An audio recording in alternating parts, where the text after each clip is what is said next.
Hello, and welcome back to the Self-Wealth Real Estate Podcast with your host, Luke Boran. Today, I'm interviewing my friend, Ryan DeLaurentis. Ryan is a very successful business owner, wholesaler, also owns a real estate brokerage with a partner, and other businesses. He is a serial entrepreneur.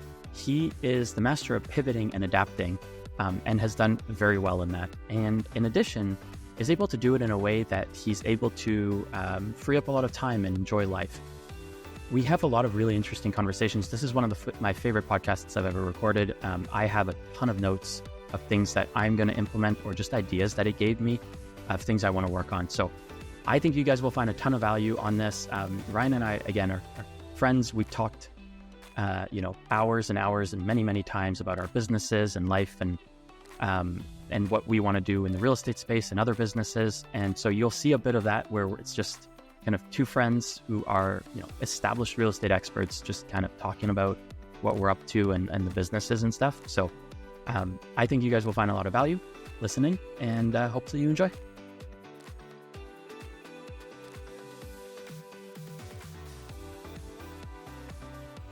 Well, let's talk about your background. What did you do kind of before you got into real estate? What'd you go to school for? Okay, just first of all, before I jump in, what is in your background? Well, as you can kind of see, I have, it's actually funny because these were all antiques that my dad owned, and they're like personal memories of mine seeing them in my house growing up. So these are like hand-carved masks. My dad had a bit of a collection. I kept my two favorites. And then above me is, I believe, an Algerian sword. And the funny thing is my dad, I believe it's North African. It's like a curved sword. We had it by our entryway growing up. And my dad fought in Algeria's War for Independence on France's side. And so we had this sword growing up in the mantle. I always thought it was from the time there, but he actually bought it at an antique shop on the Danforth in Toronto in the 60s. Yeah. So it's cool. And when my dad passed, my mom was moving. I was able to choose a few things that I wanted to keep. And these are some of the things that were a good memory, and kind of depends on where the camera is, but it kind of frames my head. Nice. Fun. Okay. Yeah. Well, context on your background. Yeah. We'll take into my background. What do you want me to start? Yeah. What'd you go to school for? And then what'd you do after school before real estate? For real estate. Yeah. So I went to Queens. I'm dating myself now. I guess I 2004 to 2009, I did the victory lap there.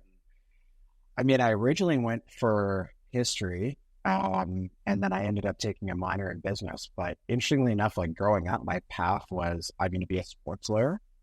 That, like, if you had asked anyone in my family, that was the path. It's like, what's Ryan going to do when he's older? Oh, he's going to be a sports lawyer. It was already predetermined. I knew, where I wanted to go to school, the next step. So finished Queens, and then wrote my LSATs. I did okay, but not good enough to get into any of the schools that I wanted to. So I was like, okay, I'm going to write them again. And everything I had learned to date said, the harder you study, the better you'll do. So I put everything I had into this next LSAT. I took 2 different LSAT prep courses. I was doing tests all day, every day, for a few months leading up until the exam. Probably still to date, like the hardest thing I've ever studied for. Wrote the LSATs the second time and did worse than I did the first time.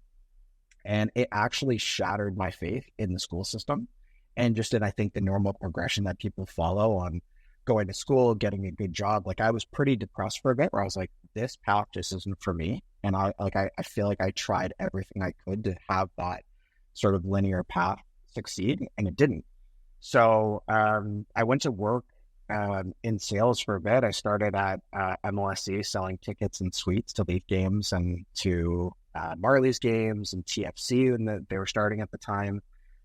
Funny enough, I actually bumped into someone last week, and I think I sold them their first Marlies or TFC season seats in like 2007 or something. So yeah, worked there for a bit. It was fun. It wasn't really making any money. Transitioned into insurance sales probably in 2010 or so. Bounced around with a couple of different companies and started building my own book. And then shortly thereafter started getting into real estate. And as I was in insurance, I had a lot of clients that were in real estate that were calling me to add properties to their portfolio. And I actually went out to lunch with a couple and I'm like, how are you doing this? how are you adding like 10 properties to this blanket policy every year? And so they told me a little bit about what they did and some of the meetups and the things they were reading and learning about. Started doing the same thing. I met my wife in 2013, and her and I really started getting into, real estate investing, I guess, in 2015. And it kind of started with education and kind of took off from there. Excellent. And I know at some point you left the insurance industry full time. Tell me a bit about what your investments were like before you went full time into real estate. Yeah, so our first property was a side-by-side duplex in Cambridge. We found out after the fact that it was cockroach infested, and I think we bought that in 2016. I think it took us until 2018 to fully get rid of it. After 6, 7, or 8 treatments, it was a nightmare. But we still own the house today, and interestingly enough, so that was our first purchase, and we actually reverse JV'd that. So we bought it ourselves, and then we started our real estate company at the end of 2018, and we needed some money to fund it, but we had a lot of our existing capital tied up into a few different projects. So we said, okay, well, we don't have a JV partner on this deal. What if we sold 50% of our interest in this property to give us the money to start the business? So that's what we did. We're still partnered with those 2 people today. I think we got about 50 or 60 grand out of that property, and it gave us 3 months of expenses to try and see if we can make the business work. That's a really cool way to do it rather than selling, right? And you still own part of the property, but you're able to free up part of that money, right? That's right. Yeah. I think our partners got a pretty sweet deal. I probably did some math incorrectly on the 50 or 60K, but it got us what we needed at the time. Yeah. And you know what? I've had plenty of deals where my partners make out like bandits, and it's not a bad thing, right? Because then they end up wanting to work with you again if there's opportunities. It helps your reputation. It helps other people want to work with you, and that's fine. It's, everyone wins in those scenarios, right? I'm never jealous of other people making money when I'm making money with them. It's all good. That's right. Yeah, or otherwise. And even better if it can be someone that you know and trust. And we've done a couple of deals with my parents, and in a large part, I feel, responsible for their financial security. And I think real estate's really allowed them to enhance their lives through some of the deals that we've done with them. They're starting to go on vacations now. They've done some upgrades around their home, and that makes me feel great, right? Sure, that could have been money that I could have kept and done the deal myself, but to be able to share that with them has been really awesome. And now they're asking questions, they're intrigued and they want to know more. And, oh, do you have another deal coming up? Because that last one turned out pretty good. So, you can always work with a lender or with a partner on a deal, but I think it's pretty cool to do it with someone that you love, or is a family member or a friend. And I know sometimes people say, be careful about mixing the two. And yeah, I think there's some truth to that, but I think it's also pretty neat to be able to see people that you see frequently be able to actually use the benefits of something that you brought to the table and that they benefited. Absolutely. Yeah. I don't raise money for a lot of deals, though. We're trying a little bit. We're currently raising money for a motel project, a 15-room motel that we're doing. But it also just makes me think of the most recent property. We just sold a property, a rental, and I had a JV partner on it. She's on title. She was awesome to work with. So, and it was inexpensive. It was a townhouse out in Woodstock. Got a good deal on it, buying it privately 5 years ago. And at the time, I think I didn't want to qualify for mortgages. I either couldn't traditional mortgages or didn't want to try to qualify and not buy other stuff. And so she went on title. She put the money in. We renovated, bird it, got I think pretty much all her money out at the time. And she's just been an amazing partner. She's one super smart, super cool career, does excellent, but also very kind, and also never just trusted, never worried about it, just trusted, So we hired a property management company, managed it, super easy, cash flowed. 5 years later, we've now sold it, more than doubled in value, since our BRRRR, even probably 3+ times since we initially bought it. So everyone's doing well on it. We've sold it. We're going to, split the money as planned, and very successful BRRRR with a great partner. That's the easiest ones, right? Where things went well. She just trusted us fully, and I didn't have to. It's easier when someone's not looking over your shoulder the whole time too. So it was, that made it really easy as a partnership. Yeah, definitely. Yeah. And as you can see for the listeners, Ryan and I know each other well. We're friends, so we're a bit shooting the shit, but we haven't gone fully. For people who don't know Ryan is a massive player in the industry. And if you don't know Ryan, he doesn't always put that out there, but this is, two people who do a shit ton of volume, just shooting the shit. So there's a lot to kind of learn and glean from the way we think about these things. But I do know, so you did that Cambridge duplex. I thought was really cool, kind of around the time I was meeting you guys, is you were JVing with people and you guys were buying like smaller multifamilies, but not small as in duplex, triplexes. You guys were buying like sixplexes and more. Tell me a bit about that. Yeah, we had a couple of 6 and 12 unit properties. I think we realized though fairly early that what we wanted from real estate was to create a lifestyle that would give us, some extra cash flow to do some of the things that we wanted to do. And these properties, they were great, but they weren't fulfilling that goal or that need. And there was a lot of headaches that came with managing 6 and 12 unit properties. I mean, most of the time those buildings are in C and D areas. Occasionally you can come across one in a B area, but typically they're in C areas, and they attract C tenants. And sometimes those people, with all due respect, they do dumb shit.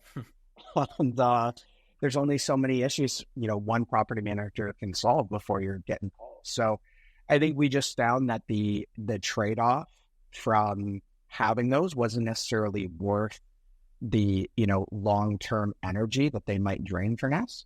So, we renovated and re-rented a lot of the units that were there and turned some people over. We had a cool thing going where we would, and I'm sure a lot of people do this, but, if we renovated a unit and someone was really stuck at like $700 a month, as we were going into the next unit, we'd say, okay, well, what do you want? And if you could have your dream unit and maybe only pay a couple $100 extra a month, what would it look like? I'd love a sink that would, have 2 spots, or I'd love to have, tile in the bathroom, whatever those little minor things were that they might really want, that didn't cost us much, we would do and then move them in so we could, rather than them being stuck where they're at, we would get them up a little bit and it would be their unit to be able to be renovated, re-rented. So yeah, we ended up rehabbing those buildings and sold them off. And then so far today, we've pretty well just stuck with single family homes and duplexes as most of our like long-term rental portfolio. Nice. Yeah, I think that's a really good tip. I mean, we do a bit of that, musical chairs in our multifamily stuff, right? It's, hey, we just finished this unit. We're going to list it for this much. You can have it at this reduced price. For example, I'll put some kind of random numbers. We're going to list this at $1,600 a month on the market. You're paying $700. If you'd like this unit, you can have it for $1,250, $1,300, something like that. So it's sure $300-$400, discount from market rent, but $400 or $500 increase in their current rent for a renovated unit. But then their unit comes empty, and now we can turn that over, and that $500 a month, $6,000 a year at a 12 cap, at a 6% cap rate or something. Yeah.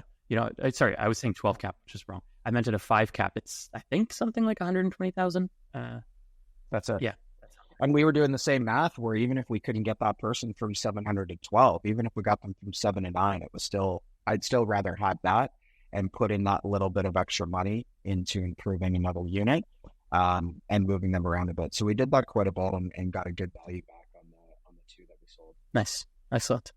And then, so as I know you sold it, so then at some point you decided to kind of sell your book of insurance business and move into real estate full time. Yeah. Tell me about it. Yeah, that was the end of 2018. So we were living in Toronto at the time, born and raised in Toronto. My wife is living and working in Toronto as well. And we had completed a couple of deals. These multifamily properties we still owned at the time, and all of our portfolio was in Southwest Ontario. Most in London. And so we were doing trips back and forth quite a bit. And we would start looking at other cities that we wanted to sort of build out and further, and we chose London. And it was, we kind of sat back and said, well, why don't we try moving there and seeing if we can make this thing a go. So we ended up pulling the trigger and doing that at the end of 2018. I sold my insurance book back to the brokerage I was with and got a little bit of money back for it. And then we reverse JV that property I was telling you about to really give us, some seed money to be able to try and see if we could make this business a go. So we both moved to London, and then Courtney actually left her job shortly thereafter in November or December. So I think I moved out here in October. She followed in November or December. And we were all in on trying to make this business work, which was wholesaling real estate in most of Southwest Ontario, though we started in London and kind of built out from there. Nice. All right. So you transitioned into wholesaling real estate. How'd that go? Yeah, I mean, it was a grind early on. At first, it was more just a mindset shift to say, like, is this possible to do in Canada? I think there is not very many people, yourself and maybe one or two others, but not very many people doing that successfully in Canada. There's a lot of people doing it in the US. So I think part of it was just a mindset shift of, is this possible to do? And are we actually creating value for both the seller and the buyer? And I think once we were able to experience that firsthand, I was doing everything at the start, going on appointments, taking calls. It was really just my wife and I. We hired our first employee a couple months after. But yeah, it was tough. It was a tough go for the first, 3-4 months. And there were some months where we made no revenue, and other months where we could assign a couple of deals and make 30-40K, but it was very up and down until we started to really dial in our marketing and sort of hiring some additional staff to be able to create better processes. And then that's really when we started establishing this as a business rather than just a startup as something we were trying out to see if it would work. Nice. That's awesome. And you guys grew, like, I know you guys were doing quite a bit of volume at the time, and things changed, markets flowed. You've transitioned the business a bit. Do you remember the first few years, kind of what volume you were doing in the wholesaling and kind of flipping combined side? Yeah, so I think in our first year we did just under 50 deals, and then I think the second year we did, I think it was 85. And then the year after that, we did about 150. Those were like our first 3 years. So we went from, first year about 500K in revenue to 5 million in 2 years, and went from having, 3 employees to 18. So it was a crazy time. It was a lot of fun, but also a lot of stress to figure out how to actually keep the wheels on the wagon and just problem solving every day and learning things I'd never done. How do you go about creating a new contract for a new full-time employee? How do you create a sales plan or a sales incentive for multiple salespeople in different markets? There was a lot of new things that I was experiencing along the way. So yeah, that was on the wholesale side. And then the company at the time, at least in our first year, we were probably about 50-50 between flips and assignments in that first 50 deals. So a lot of them we were buying and either wholesaling or doing some renovations to and reselling. And I think what we realized in the second year is we just cut back the time that we were investing into some of those flips, even though there might have been more profit per deal, the time spent per deal, if we assign the majority of them, we would be able to do more of those assignments. So yeah, we made that transition in 2020. And so far to date, DCI just solely focuses on doing assignments. And I've kept anything that I do flipping wise in a separate company that I typically had a partner to kind of help me run. But yeah, we made that transition in 2020. And that's really what DCI focuses on now. Nice. Awesome. And we know that, I think people who are close to the industry know how much more difficult the wholesale industry has gotten, how much more saturated it is with competition. And then with the market the way it is, it's become a bit more difficult. What what did you do as the market was changing? The industry is changing. We're getting into 2022. Interest rates are going up. Investors aren't buying from wholesalers the same way, but there's a ton more wholesalers competing on the marketing side. Marketing is getting more expensive. How'd you transition? What'd you guys end up doing? Yeah, great question. So right around sort of mid 2021, as the company was scaling, I realized that I wasn't probably fit to take us to the next level, and that I there was a lot of things I was doing on a day-to-day that I just didn't feel like were in my zone of genius or something that I was uniquely gifted at. So I started seeking out, trying to bring someone in to help me run the company on the day-to-day, to be my COO, and eventually take me out of the company fully to be the CEO running DCI. And as I kind of pursued that process, I realized that if I could find someone who maybe had their broker record license and who had maybe operated or ran a brokerage in the past, that we could create another arm of the business. Because I think what I was looking at from like a macro level, and it's funny, I talk to people all the time now and I say that I like real estate. I certainly don't love it, but I love business. So as I was stepping back and looking at some of the KPIs, the analytics of our business, I was saying, well, we're spending this amount in marketing, it's costing us $400 or $500 a lead, yet we're only converting 1 out of every 10 into a wholesale deal. Where are all those other 9 people going? As we started tracking them, 67 of them ended up listing anyway.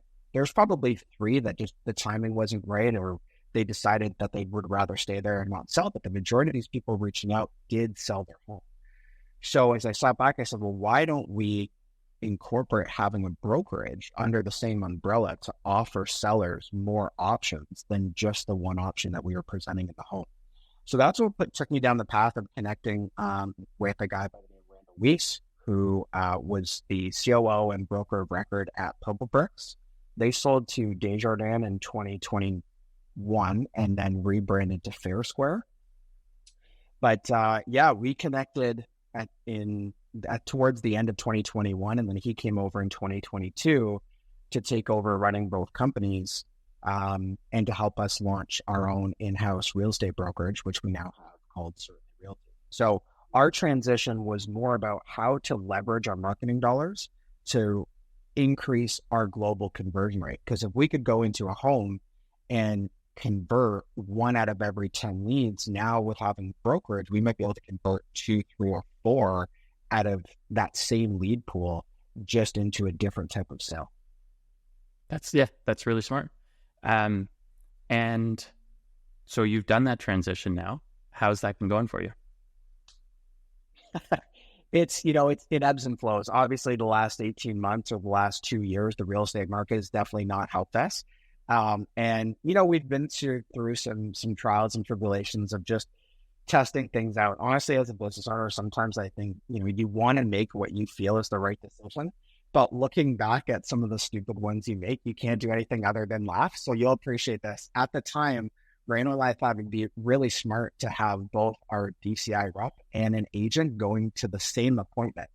But what we didn't realize is that we essentially were sending 2 people to fight over the same lead at that appointment. So that process didn't work. So we now just have our agents going to the home and presenting sellers with all 3 options. The option that they present from DCI, they become the buyer rep representing DCI as the buyer and presenting them with an offer from DCI.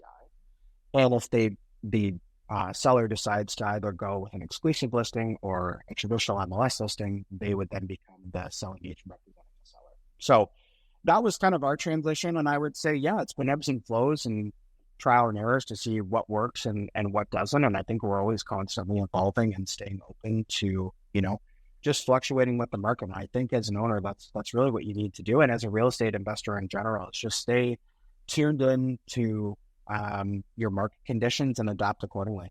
Nice. That's awesome. So you're very involved in this realtor business? That's what you do every day?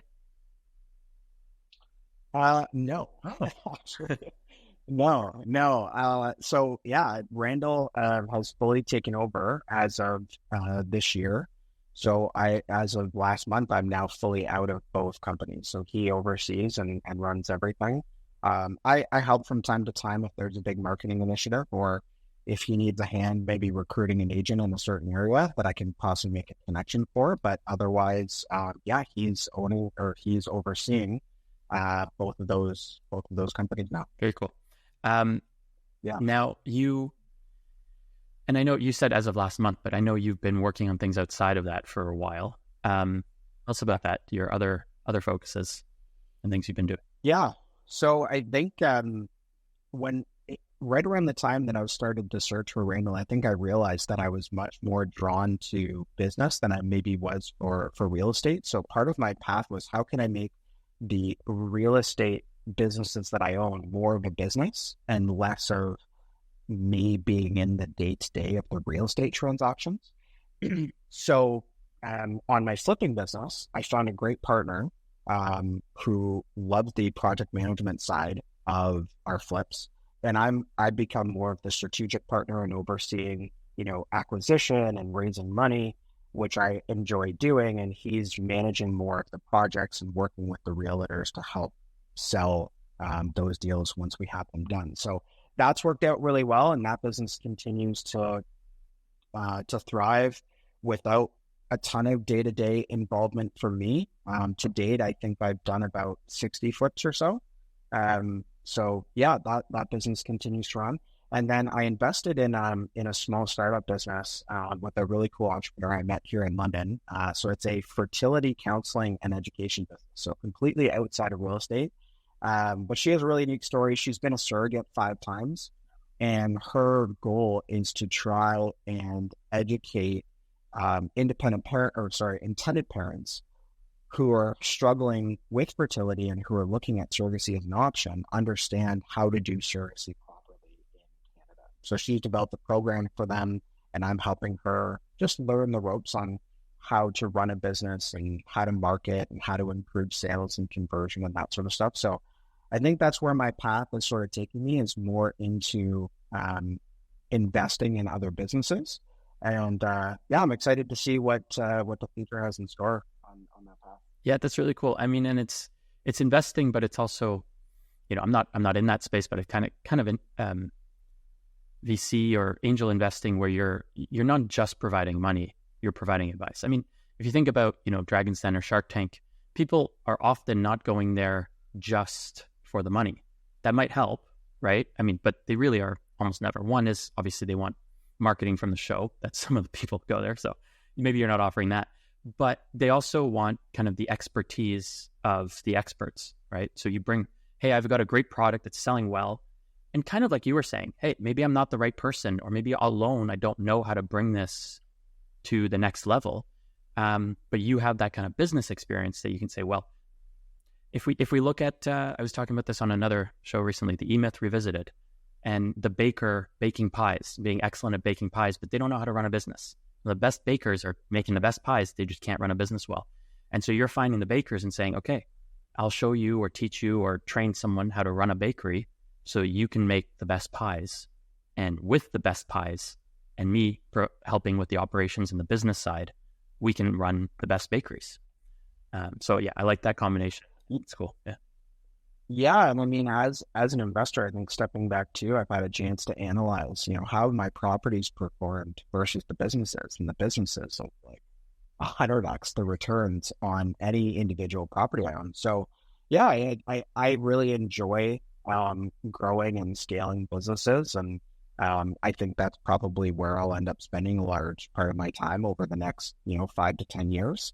And I think real estate will always be there, but I think that's probably the place where I'll start parking more of the active money that my businesses are generating. And we'll see where that leads. I mean, I've been joking with people that I think I want to get out of the service space entirely. And so to get full spectrum on the other side of being in a B2C service-based business, I think I want a B2B product-based business. It makes sense. And so you're kind of just looking for some diversity. You're looking for businesses in more the product side? I think so, but I'm honestly staying open to what comes. There's a huge wealth transition right now with a lot of owners that are getting close to retirement, and they don't have succession plans built for who is going to take it over and who's going to buy it. And so there's a lot of opportunity for people that are in this space and looking for businesses to acquire, where you can pick up a business that's doing $500K to $1 million net profit for almost that exact same cost. And a lot of it can be financed out of the business itself. Like 1 to 2x on your EBITDA or your net profit is not uncommon. And there's a lot of really cool and unique ways to finance these deals from the business itself. So Yeah, I'm going to stay open to seeing what comes, but that's kind of in the back of my mind, just to diversify a little bit, is to get outside of real estate, maybe get outside of just having only service-based businesses and try and find a product-based business. Mm-hmm. And and is that the fertility clinic plus the flipping business? Are those the two other businesses you have? Do you have anything else on the go currently? Well, I mean, I have my business that owns the passive real estate that I hold in a holding corp. That one really doesn't do much, and that's all passive income. But the active income, yeah, those two, and then certainly and DCI.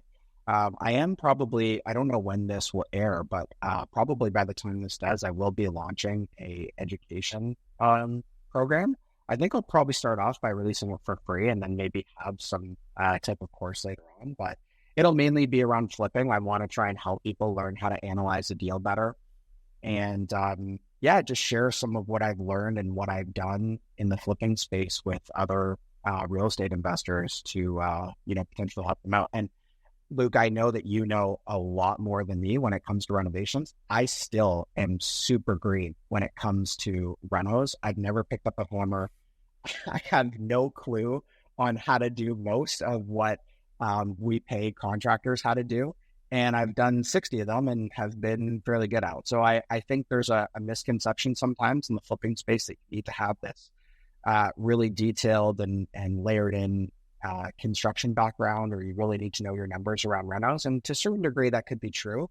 But I think if you're buying it right and you have a good tool that helps you analyze the deal, I don't think you need to be an expert in that space. Well, I think it comes back to what your superpower is, and everybody has something that is a superpower that they can use in flipping. And even if that's just like, well, I got nothing else, I just have a lot of free time. Okay, great. That can be your superpower. Or, hey, you know what? I don't know anything about this, but I have a lot of money. Okay, cash will help. So you find ways to use your superpower to help on the flipping side. And so for some people, it is that renovation experience, whether that's just the knowledge, so you know what you're doing, or whether that's the time and the ability to do the work. So yes, I do think the renovation side, knowing that can be very helpful, but I also know that it's not, you could absolutely, clearly succeed in flipping without a massive amount of that. I do think it's actually, especially in the Ottawa area, one of our strengths because, our project management team is great, and our construction manager, Alan, I'm going to have him on the podcast at some point. Nice. Full episode with him. He just has like a wealth of experience in this, and he's just such a good, down-to-earth guy. Really understands what we're doing. So we're able to take on some massive projects that would scare almost anyone else. And we're like, yeah, no, we've got the people who can do this. We can handle this. In fact, sometimes some of the bigger projects are easier than some of the messed up ones. Like when you're dealing with a messed up one with a ton of problems, sinking here, and there's also septic, and there's also like that has issues, and there's also these unknown issues under this, and that's a little scary. But then like, hey, well, if the whole second floor burned off of this house and we're basically rebuilding this house, okay, cool. Call in a demo company, they tear it out. You call in a framing crew, they rebuild it.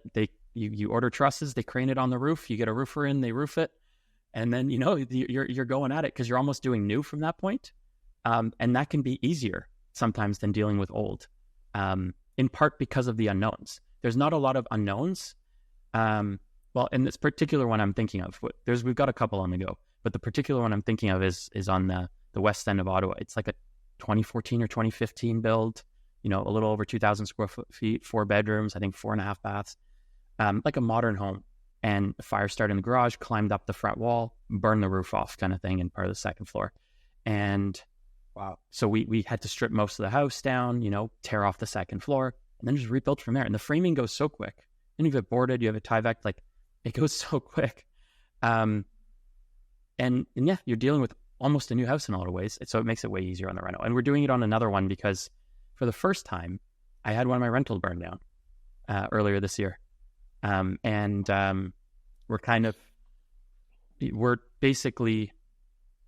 going to rebuild. Like we quoted it to the insurance company, and so we beat other quotes, I guess, and we're going to rebuild kind of ourselves with insurance paying for it. So yeah, and that was funny because that was a 2015 build bungalow that I'd bought from a contractor who built it himself. And tenant flicked a cigarette out the back door onto a pile of junk, lit on fire, lit the siding, burned up over the roof. And then when the fire hoses got in and wet the insulation in the attic, all the drywall, all the insulation, everything went down, all the water damage. So became like basically a rebuild or close. So yeah, we're dealing with these big renos, and I kind of find it easier in some ways. Even though they take a long time, in some ways they're easier than the big heavy flips. But people also think that when a property's really bad, that becomes a flip opportunity. And I'm sure you do this as well. The light wholesales or like the 20K in and out renos in 2 weeks, those can be beautiful and sometimes more lucrative. Those are our bread and butter. Yeah. And I honestly, just hearing you talk, I think that's what makes the real estate investing or just any investing space interesting, is that you can pick your niche and figure out, so for me, that house you described with fire, I wouldn't touch it, right? I would just completely bypass it. You look at it and you see a ton of value. I think that's the coolest thing, is that depending on where your skill sets lie and who you have on your team that can help take on some or all of that project, you can create the opportunity based on what fits in your profile and your appetite. So yeah, for me, that would be something that I probably wouldn't even look at because it'd be too far outside of our scope. But yeah, we stick to those, under 20K rentals, and we're typically in and out of a project in 60 days from acquisition to sale, maybe stretching 90 if the sale takes a little bit longer, but we really try and stick to 2 months. Are you a savvy real estate investor looking to maximize your profits? Well, if you're buying properties off the MLS, you're not making as much as you could. The most lucrative way to boost your bottom line is by acquiring investment properties off market.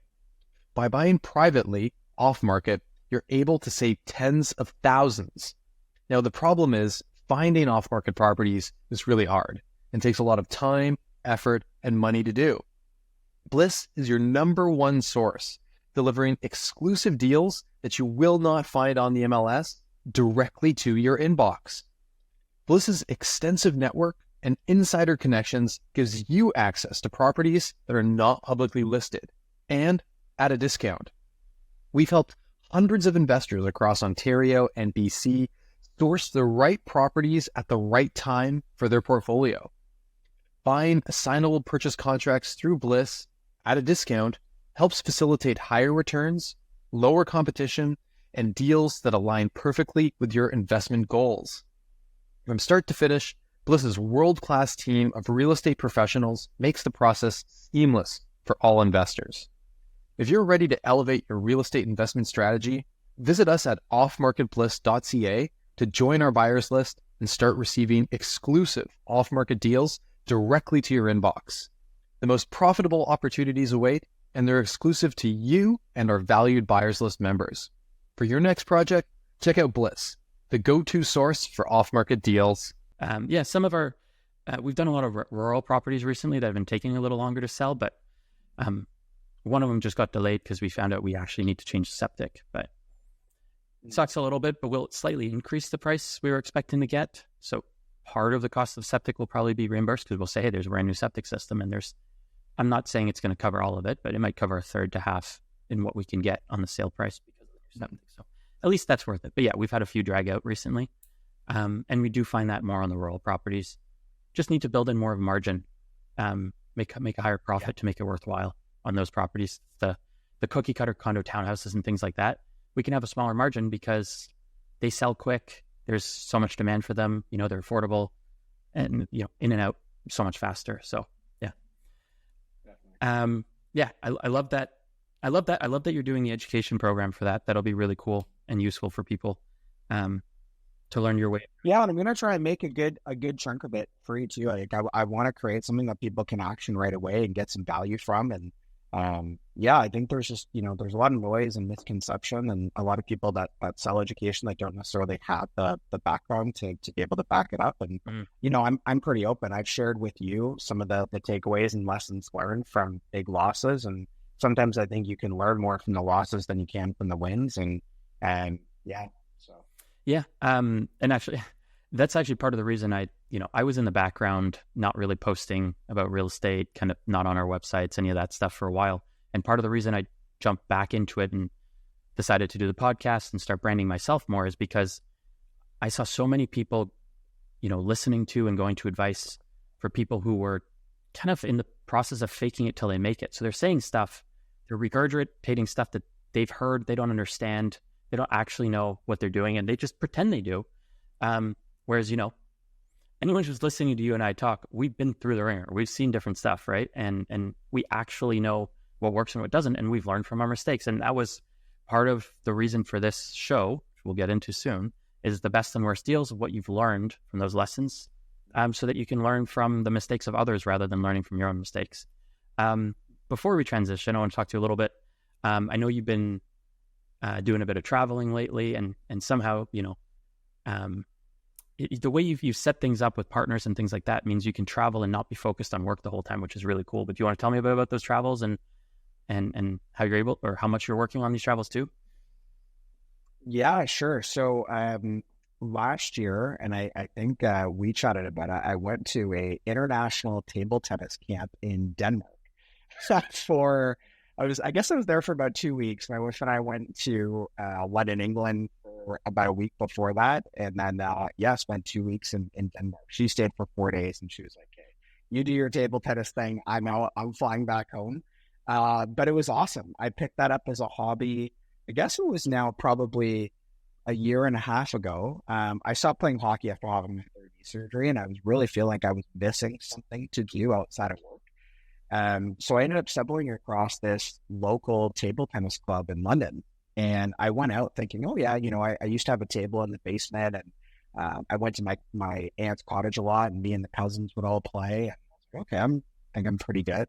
I couldn't return a single serve or get anything over the net. Like, these guys were so good. I'm like, how the hell am I going to be able to play and compete with them? So I started doing some research online of like, there's got to be some kind of camp for adults to teach them how to play. And the only one I could find that seemed like it had some good reviews was in Denmark. So I'm like, okay, I guess I'm going to Denmark in June. So I did that. It was an awesome experience. Learned a ton, met some really cool people, and it was awesome.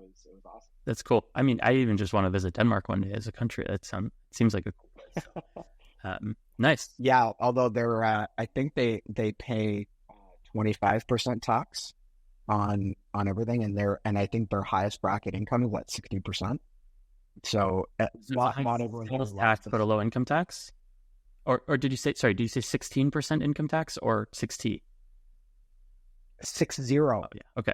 So they pay a lot in tax on everything, but that also probably means, and I'm not advocating for that at all, but it probably means they get a lot of, they probably have a lot of social benefits. Like, I walk around Ottawa. Yeah, they don't pay for education. And there's probably not the level of homelessness and drug abuse and substance abuse that there is like in both London and, like, I was shocked when I moved to Ottawa 4 years ago how prolific, the homelessness and open drug use and everything is in our nation's capital. And I mean, Ottawa specifically, I think there's a lot of people from across Canada, in particular the Indigenous population, that believe there'll be a lot more support resources in Ottawa. And then unfortunately, they're very disappointed when it doesn't happen. So good and bad high taxes, obviously from the investor side, very bad. But sometimes from a social side, it's, you can see some benefits from it. Canada's, I feel like we pay high taxes without the social benefits. So I don't know. Hoping we see some changes there, because it's been going in a bad direction. Not to get political at all. Not actually mentioning politics. Just it's not been going well. Yeah. No comment. Yeah, exactly. But not living there, but it'd be cool to visit Denmark for sure. That was a cool spot. And then just in February, we got back from Brazil, which was an awesome trip. And we went to a place called Iguazu Falls, which kind of looks like Niagara Falls on steroids in the middle of the rainforest. And we were staying at a hotel that was inside of a national park, and it was the only hotel that was allowed inside of this park. So before 9 a.m. and after 5 p.m., we had our own private viewing of the falls. It was awesome. So we've been traveling a little bit more recently. I'm a part of a group called EO, Entrepreneur Organization, and they're a global network of other entrepreneurs. They have chapters in every major city, I would say, across the world.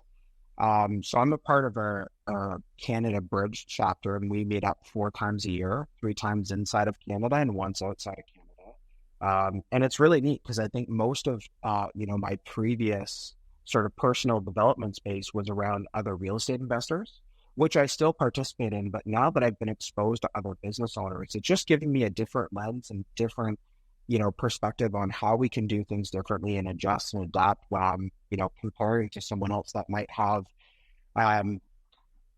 a software development business or, someone else who has an HR services business, or it's a really unique group of people. So that's what's kind of caused me to travel a little bit more outside of Corey and I just doing our own thing personally. But it's been a lot of fun. That's cool. I love that. I think that's also like, I actually, I previously had looked at joining EO. I've been a part of real estate specific kind of masterminds and organizations similar to that. But EO is one that's really cool because even if you're only in real estate, there's so much from the business perspective that you can learn to improve your real estate business. But in particular with what you're doing and growing other businesses and all of that, all the learning, the wide array of the way businesses operate and things like that is perfect for what you're doing. I think it would be useful for me, let alone, with what you're doing, it's even, more valuable. So I think that's really cool. Let's transition to the next segment of our show where we talk about the best and worst deals you've ever done, or your favorite and least favorite is also allowed. Do you have a favorite or best deal you've ever done? A favorite or best deal? I'll probably go with the best deal. Okay. And it's interesting because it's not actually the one that we made the most amount of money on, but it was the one that we made the most amount of money relative to time. So it's interesting. I often hear people talk about ROI, and I'll kind of stop them sometimes, and I'm like, well, what about the ROT? I'm like, well, what's ROT? I'm like, what was your return on time in that deal? Sure, you might have made $100,000, but if it took you 12 months, is it better to have made $50,000 in 2 months or $100,000 over 12 months? So, this one deal in particular, we bought in 2020 in Tilsonburg. We bought it for $200K and we sold it about 5 weeks later for $360. So I think our total net profit on that was about $120. I'm just looking here at the dates. Yeah, it looks like we were in and out in 2 months. Okay. Now, I'm just writing notes here if you see me looking down, not ignoring you. So that's only $160K spread, and you'd think you netted around $120K. What do you think your renos were on that? Yeah, I'm just taking a look here. I don't think they were more than about 10 grand. Looks like 11.5. Wow. Okay. That's very little these days. Like I can spend 20 grand on 2 weeks of reno. Like it goes quick. Yeah. Yeah. I mean, this house wasn't in terrible shape, and I think, we bought it obviously at a good price. There's some other, the cost of borrowing money, paying out realtor commissions, staging, additional closing costs. So yeah, I think that sometimes people will look at their purchase price and their sale price and assume that, there's not much that kind of goes, out from that. But when you start tracking it a little bit more closely, there are a lot of things that sort of add up. But yeah, that was a great project. And I think, that and others is really what we've kind of built our model off of is, trying to be in and out as quickly as possible, keeping the renos under 20 grand. So we don't have large projects that continue to increase the time that we're in these deals. So I think that's another thing that people lose sight of is, if you take on a big project, and you don't have the construction team in place that can accomplish that project quickly, you're bleeding money in your holding costs and your costs of borrowing, if you are using private funds to do so, for every day that project drags. So I think for me, just knowing my skill set and my zone of genius has not been in managing contractors. I think A, because I don't have that background, but B, I just don't think I've built out a good enough team of people who can take on the types of projects, Luke, that you guys are taking on. And I think you ended up hiring someone in-house, and I'm not sure if that's still the case, to manage those for you. So that wasn't the path that we wanted to choose. So I think we just shifted and said, okay, we're going to stay away from big projects and try and keep all of our renos under 20 grand moving forward. And, we've tried to stick to that as best we can. There is occasion where we might take on a larger project, but that was definitely one of the better deals. And I think that formed the basis of what we wanted our model to be moving forward. Yeah. So the lesson learned on this one it was kind of, you proved a model or helped kind of develop like, oh, this works and we should do more of this. I like that. I will say, well, I mean, so we're different in a way that I love real estate, right? Whereas you like what it can provide and things like that. But I personally just love real estate. So there's an element, I think, to doing the bigger renos that I just love seeing the transformation so much. And is that always the best business decision? I don't know, but I love what I do, So there's an element. You got to follow where the energy goes. Yeah. Yeah. No, I agree. And that's, that kind of brings you joy and where you get a lot of energy from, I would say follow it. Yeah. Yeah. Awesome. Well, I think that's really cool. I mean, those are some of my favorite deals too, because, I've looked at ones where I've spent 200 grand on reno and made 50K profit. And I look at ones where I spend 20 grand on reno and make 50K profit. I'm like, well, your cash on cash return is a hell of a lot better on one versus the other, right? I think that's also what I've realized is just trying to mitigate my risk. So that's why I try and keep the cost down on the reno. And what it does is it really enforces me to try and buy the property at a good price, whether we're buying it from a seller directly, whether I'm buying it to my own wholesale company, another wholesale company, whether we're making an offer on the MLS. It has forced us to be better at what we're actually offering to make sure that there's money there if we hardly did anything and just needed to relist it to get out of it. Whereas I think previously I was trying to force the value of the property by doing higher cost renos and really trying to transform the property. We've just shifted to saying, okay, we just need to make sure that there's money there from the outset on the buy. And if we just do these light renos, we can lift it a little bit. Actually, before we move to the worst deals, what are some examples? You're spending under 20, in this case, 11 grand. Like what do you typically do for 10, 20 grand? Yeah, great question. So I would say, depending on the time of year, and I'm going to start with the outside and work my way inside, we will usually set aside 2 to 3 grand for just landscaping and cleanup. Because I think for most of these properties being sold to a retail buyer, there is a feel element. When you pull up to a property and it feels clean and it feels nice, you're more attracted to it and wanting to go into it, especially with the first photo that they're going to see if they're scrolling through MLS being from the outside. So yeah, we typically, especially if it's spring or the summer, we try and set aside a little bit more for just outside cleanup and yard work and just making things look nice there. And then on the inside, yeah, it's really just, paint, floors, and maybe changing out some doors and knobs and, some switches and plates, but that's honestly really about it. I mean, if there's something glaring that we absolutely need to do, like there's a hole in the wall, sure, we'll patch it, but we're not taking out walls. We're not changing layouts. We're not doing complete guts of bathrooms unless we absolutely have to. But what I will say that sometimes does push the cost of the reno, which I'm absolutely fine with, are some of the major capital improvements. And I'll tell you why. So roof, furnace, AC, windows, we'll almost always take, because I feel like the value that you get back from your money is probably like a 1 to 1.5, if not a 1 to 2 on the sale price. And it's something that every buyer is going to ask about. So if there's an old roof, it costs me 1 day of time to have that major cost done. So even though it costs 5 grand, I know I'm going to get that 5 grand back on the sale, and I'm only burning 1 day of time. And it's also a day of time that isn't going to take away from someone else doing something inside. Yep. And it's the same for the furnace, the AC. Now the windows can be a little bit longer, but if you already know the specs of the house, you can order those in advance of you even closing to have them ready to go for day 1 or 2 when you close the property. So we will never shy away from some of the capital upgrades because it's always something that someone's going to ask about. And we know that we can get those done within a day or 2. And I would caveat this for everyone. It depends on what you're paying for these. Like I have a great HVAC person in Ottawa for my Ottawa flips. I can change a furnace so much cheaper in AC than your retail buyer. That's right. Windows, kind of. But retail windows, man, this is something you'd look at it from the business side.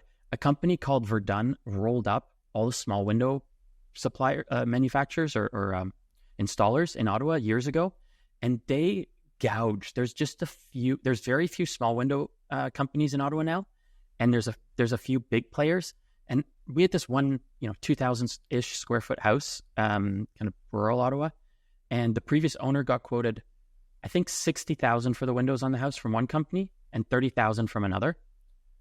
And I'm like, we'd be under 10 in installing windows in this house for sure. So if you're able to do it for that pricing, then it's absolutely worth it. If you're paying retail, what the end person's going to be paying anyways, it's not worth it. You have to find those installers who can do it at the right price where you're saving money.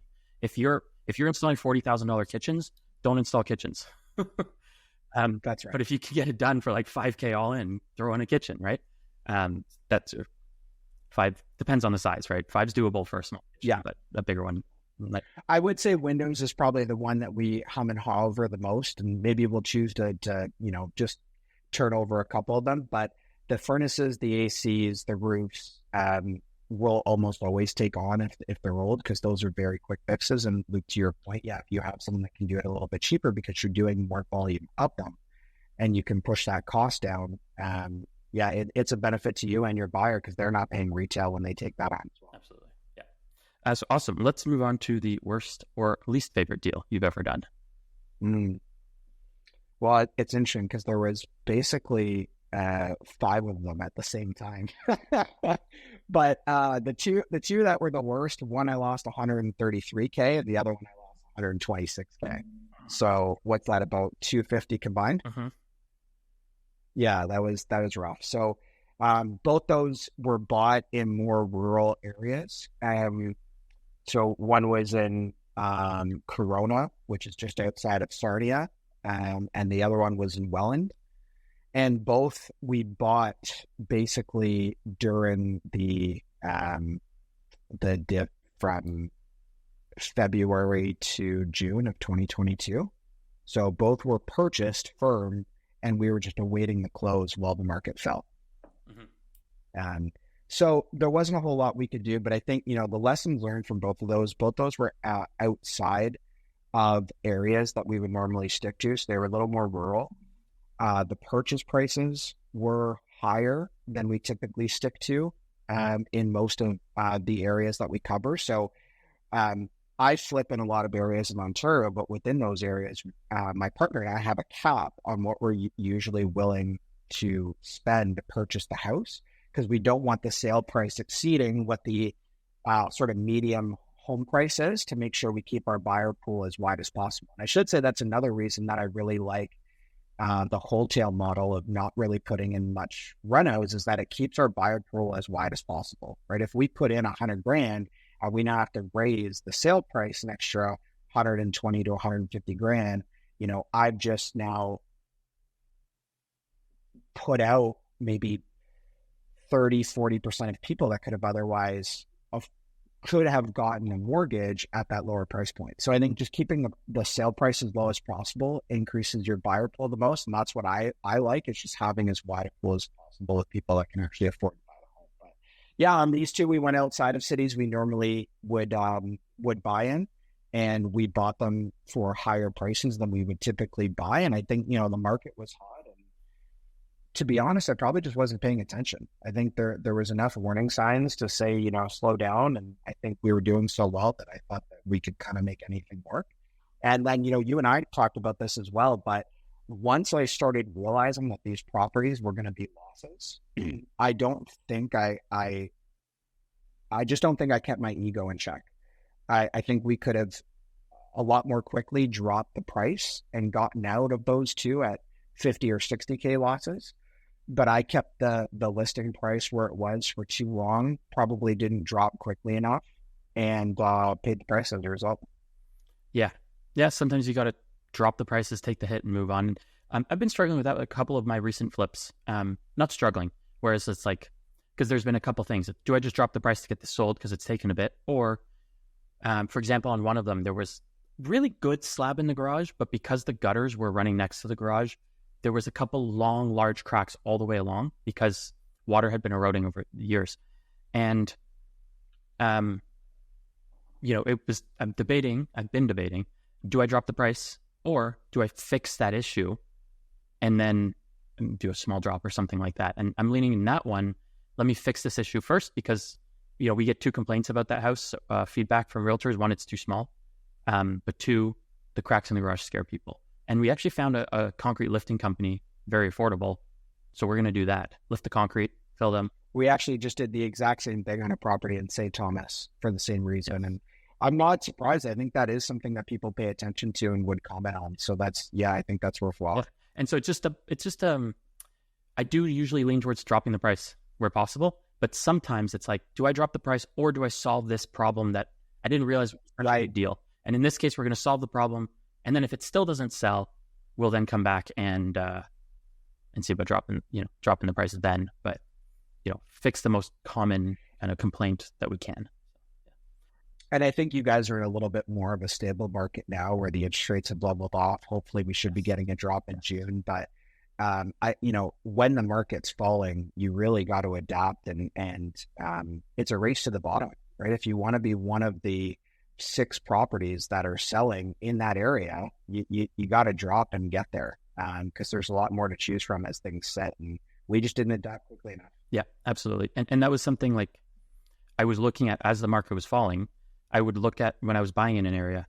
I wouldn't just look at what I thought properties were worth kind of retail. I would look at what volume was selling. So like one house I sold and I did well on it. I think we made 80 grand on it and it was pretty quick sale. We were, I think comp said it was worth like 660-ish, 670, but there was something like 2 sales of a detached in the past 30 days and 30 active listings of detached homes. It was like 15 months of inventory, 2 or 3. Like it was, I think the month before had been 3 or something, so you're kind of in the 10 to 15 months of inventory in theory. And, it's not like those are all competition. There's different homes, there's different price points, and there's really shitty listings and there's people way overpriced. But the market said it was worth like 670. Well, I think I tried at 639 for 2 weeks. It didn't sell. I dropped it to 595 or 599, and I sold it almost immediately a week later for 595. That's like 70 grand less than my comp said it was worth. But I knew that buying it. And so I was able to, I think I paid low 4s, did some work, sold it. I think I made 80 grand. But that particular area, I knew sales were low compared to the listings. And I knew I would have to discount it to sell it even at retail. And I could have said, yeah, well, it's worth 670. I'll just wait. But if the market's falling and you're waiting, next month it's worth maybe 650 and then 640. And then eventually you get to that 599. Oh, that's a really good point. And you might not be selling at the 599 anyways, or you have a lot of carrying costs in the meantime. So yeah. Right. No, that's a great point. And just one thing I wanted to emphasize on this sort of best and worst deal, out of all the flips I've done, even including the losses, I think we're averaging about 24,600 a deal. And I think there's sometimes a misconception of, I got to wait for the home run. And again, if that's part of your model and you want to wait for that and make sure that you're just, getting one at a really good price, sure. But base hits are okay too. And, just, 25, 30K and having a steady business that can continue to do that time and time again, following a similar model, including losses that you have. I think that's, I think that's how a lot of people achieve sort of long-term success is just the simple base hits. I think a lot of people in the flipping space are looking for that home run deal that we talk about on these 80K, 120K spreads, but that's not the average, right? Those you asked about the bust deal, that's the outlier. Yeah. There's a lot of them that were 24K, 16K, 38K. There's a lot here where, I broke even or, and I shouldn't say a lot, but I think sometimes the, best deal can be looked at not as what is the average. So our average is 24.6. Nice. That's really good to know. And I think part of it though is when you're only looking for the home runs, you're going to miss opportunities. But when you're looking for base hits, some turn into home runs. That's right. And they help out offset the losses. Because again, you do enough of them, you're going to have a loss sooner or later. Yes, absolutely. And I mean, I imagine as well, and literally from one of your lessons from the worst deal was that you're keeping lower price points. So that 24.6 is based on kind of less expensive average properties. You're not averaging $1 million homes, because I would not recommend someone flipping $1 million homes to be averaging, 24,000 on a deal, because that's a great market. Yeah, we stick to purchase prices under 500K in almost every market that we operate in. Again, if we're looking in KWC or Hamilton or Brantford, well, sure, we might push that a little bit. But then I think that even offsets, because some of the ones that we do in Sarnia, Windsor, Chatham, St. Thomas, and even London, we can, often get, below 400. So, yeah, that's kind of what we stick to. And, it keeps our cost of acquisition cheap. It keeps our holding costs less expensive because we're just paying less on a monthly basis. And just looking for those basics. Yeah, I think that's awesome. All right, we're going to move to the final segment of our show, our round off questions. We'll treat this as a bit of a fire round. Sure. If we can, try to fire off your first thought on this. What has changed about your approach to investing with your experience? Investing, I would say diversity. I think I felt like I could get diversity by just being a little bit more diverse in real estate. And I think as I've grown and expanded into business, I think I want the diversity to come through owning a few different businesses. But I think diversity is good in general. It kind of helps keep you balanced in up and down markets, and so you don't have all your eggs in one basket. Nice. Awesome. If you could go back in time, what's one piece of advice you'd have for a younger you, other than diversify? That's a good question. Trust your gut. I think I spent a lot of time early on second guessing myself and, trying to ask myself if I was making the right decision. And I don't think you ever really know if something's a right or wrong decision. I think right and wrong are relative. So, your gut's there for a reason. Spend some time educating yourself and just go with your gut and move on. And I think I heard a good quote that, I may be in doubt, I may be wrong, but I'm never in doubt. And so I think I've tried to take that approach as I move forward, is just not trying to second guess myself as much, trust my gut. Yeah, I think train your intuition, train your gut on practice making those decisions. And then, when you're confident that you usually do well, make those decisions and don't dwell on them, because once it's made, it's not going to help you to dwell on what you did. That's right. What do you think is the most overlooked or the most overhyped investing strategy right now? Interesting. Overlooked or overhyped? I mean, it's probably relative because it's what I do, but I really like single family homes. I mean, they just sit and do their thing long term. They're super liquid. I talk to other people right now who are going through a tough time that own large portfolios of multifamily buildings, and they're, I think, a lot harder to liquidate. So yeah, I think for me, a single family home as a long-term investment strategy provides everything I need. I'm slightly positive cash flow a month, but I'm not looking for that to really sustain any type of lifestyle for me. I have great tenants who take care of the property in, B class areas. I think they're going to appreciate long-term, and they're liquid.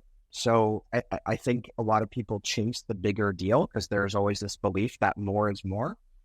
I like the small single-family homes, and I don't think I need a lot of them in order to be, secure financially in, 15, 20 years. Yeah, absolutely. I think long-term and that mortgage pay down and everything, you're just, you end up with a paid-off house that still cash flows. And I think that's a good strategy for people who can find the opportunity and make it at least break even kind of thing.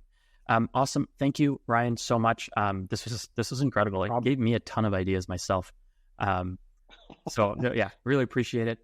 Where can people find out more about you? Where can they follow you? And since you talked about at some point you're going to be putting out a flip training, if you don't know where they can find that yet, where can they follow you to find an announcement to that once you have that done? Yeah, I think for now I'll give, you can find me on Facebook at Ryan DeLaurentis. Feel free to DM me. I'm probably going to, I don't have Instagram right now, but I think that probably will be coming by the time that this gets dropped. So I'm not even sure what my Instagram handle would be. But if you want to email me, it's ryan@dciproperties.ca. And if you want to put that in the show notes or wherever you have that, people can feel free to reach out to me there, and I'll try and do my best to reply. That's awesome. And I forgot to mention, if people want to join your buyers list, now you guys are mostly in southwestern Ontario and in Alberta as well. If people want to join your buyers list to have opportunities to buy your wholesale properties, where can they do that?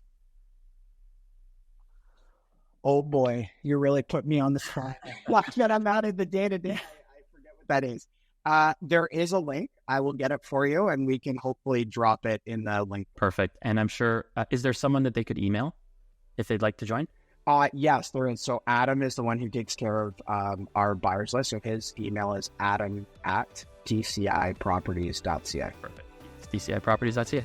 Awesome. Ryan, that was wonderful. Thank you so much. And I'm sure we'll be talking soon. Take care.